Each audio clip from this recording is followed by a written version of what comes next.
Well, I mean, look, let's address this question.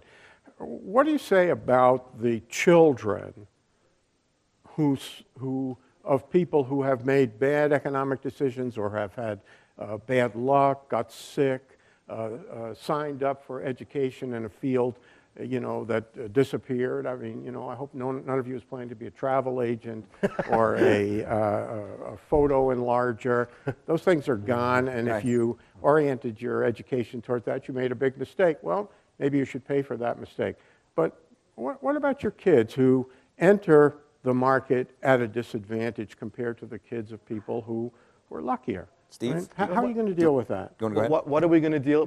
How are we going to deal with the children of parents who made really good decisions and benefited them? Right? I mean, if it seems to me that if there's some kind of case that one is problematic, then the other should be problematic too. But at the end of the day, it's parents who are in the best situation to judge what they believe is best for their kids. If they make mistakes, they make mistakes. We do, I think, have processes and mechanisms in civil society to help those who have fallen into that situation. I think that that we also want to be sure to make sure we have an education system that offers even the children of the poor opportunities to improve themselves because perhaps their parents have made mistakes. But we can't prevent people from making mistakes, and we can't prevent those from having consequences for their children. The question then is sort of empirically, what do we do, right? How do we try to make sure that the kids of parents who have made those kinds of mistakes still have the best opportunities possible? I just don't believe that government is necessarily the best way to do that, and I think we've got sort of evidence to suggest that as well.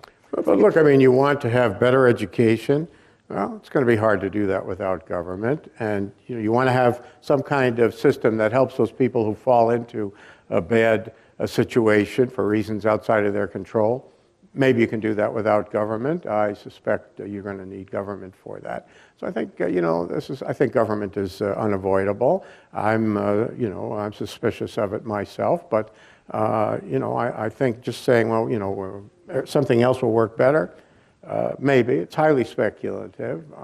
Then why do you think so many parents of poor kids are choosing to opt out of the public schools and want opportunities like school vouchers and school choice? Well, the school vouchers are still provided by the government. I mean, there's multiple ways you can do it. Sure, but I mean, it's not going to come from the poor people's own money because they're poor. And so you're going to have to do it in some way that's mandated, and that's going to require you to use government. I'm not saying government is the best provider of education. I'm just saying government is very hard to do without. Okay?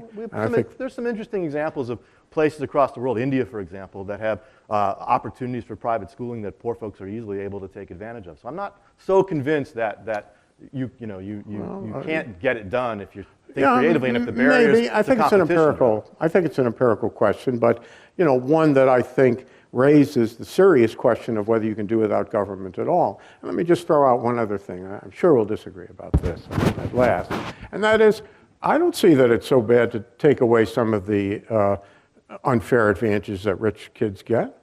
What's wrong with that? I mean, I'm sorry about that because I know they'll be disappointed.